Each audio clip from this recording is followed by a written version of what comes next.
recibimos la información que solamente en la nómina venezolana hay 46.000 cubanos en Venezuela. Si tenemos en cuenta que el ejército colonial español eran 22.000, esto es más del doble, o sea, es una fuerza de ocupación. Esa es una agresión directa de un país a otro país. Los simpatizantes de la dictadura venezolana en el mundo claman manos fuera de Venezuela contra la hipotética intervención militar estadounidense. Pero es pura hipocresía, porque mientras ningún soldado estadounidense ha pisado territorio venezolano, desde hace años miles de tropas extranjeras están en Venezuela, cubanas y rusas principalmente, que son el único sostén de la dictadura. La intervención extranjera comenzó en 1997 con el arribo de 29 agentes de inteligencia cubanos para lograr la elección de Hugo Chávez, la cual se produjo en 1998. A partir de 2000, la intervención cubana en Venezuela se formalizó. El objetivo dual era que la dictadura cubana y el régimen chavista se fortalecieran mutuamente. Entre 1961 y 1990, Cuba dependió de los subsidios de la Unión Soviética, pero cuando ésta desapareció, se sumió en una severa crisis entre 1991 y 1994. Solo el fomento del turismo, principalmente sexual, hizo sobrevivir a la isla. La dictadura cubana encontró en el gobierno chavista el sustituto de la Unión Soviética. En 19 años ha recibido de Venezuela unos 170.000 millones de dólares.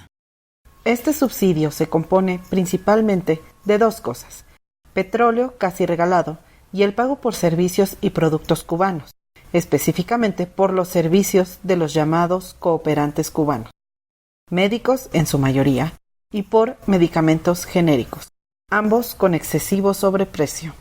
Cada día Venezuela envía a Cuba un promedio de 100.000 barriles de petróleo, a un precio muy por debajo del mercado. Cuando el precio internacional del barril superaba los $140, Cuba lo compraba a un máximo de $29. Encima, el costo del transporte corre por cuenta de Venezuela. Pero esta cantidad de petróleo sobrepasa las necesidades cubanas, de modo que buena parte lo revende en el mercado internacional. Tan buen negocio como ese es el de los cooperantes para la dictadura cubana. Por cada médico cubano, el gobierno venezolano recibe entre $9.000 y $10.000 al año, muchas veces más de lo que se paga a un médico venezolano. Pero la dictadura cubana solo paga unos $2.000 a sus galenos y el resto se lo queda. Pero en realidad Venezuela no necesitaba de médicos ni otros cooperantes, cuya cifra oscila entre los 44.000 y los 100.000. ¿Por qué entonces el régimen chavista aceptó a los cooperantes? Por dos razones. Para subsidiar a la dictadura cubana y para encubrir la asistencia de Cuba en represión, actualmente hay unos 6.000 militares y agentes de inteligencia, además de que muchos de los cooperantes civiles en realidad cumplen tareas de inteligencia y represión. A partir de 2006, los cubanos fueron controlando las áreas clave del gobierno venezolano: el ejército, los servicios de inteligencia, la policía, aduanas, fronteras, migración, pasaportes, telecomunicaciones, puertos y aeropuertos. Estima que la presencia cubana en Venezuela es de 46.000 personas. Una fuerza de ocupación que enseña a torturar, a reprimir, que hace tareas de inteligencia, que hace tareas de documentación civil, que hace tareas de migración. Además, los agentes cubanos fueron los creadores de los grupos paramilitares colectivos bolivarianos que asesinaron opositores. Los agentes cubanos controlan a los mandos militares las 24 horas del día, los siguen a donde quiera que van e intervienen todas sus comunicaciones. Por eso no se han producido rebeliones militares importantes. Igualmente, los agentes cubanos han adiestrado a los policías venezolanos en tortura y han participado directamente en esta. Tengo conocimiento de diferentes centros de torturas dentro de unidades militares ubicados en el Fuerte Tiuna y en lugares clandestinos, los cuales solo tienen conocimiento de su ubicación el personal de la milicia cubana. Los mayores vendepatrias que América Latina haya conocido, que entregaron a su país a potencias extranjeras, son Hugo Chávez y Nicolás Maduro. Y la dictadura cubana no quiere que eso termine, porque sin el saqueo de la riqueza venezolana no podrían sobrevivir. El entreguismo del chavismo no se reduce a Cuba, sino que también incluye a Rusia, China e Irán. Desde 2003, el régimen inició la compra masiva de armamento a Rusia y en menor medida a China. Rusia no se ha limitado a vender armas. Su presencia militar en el país es cada vez mayor.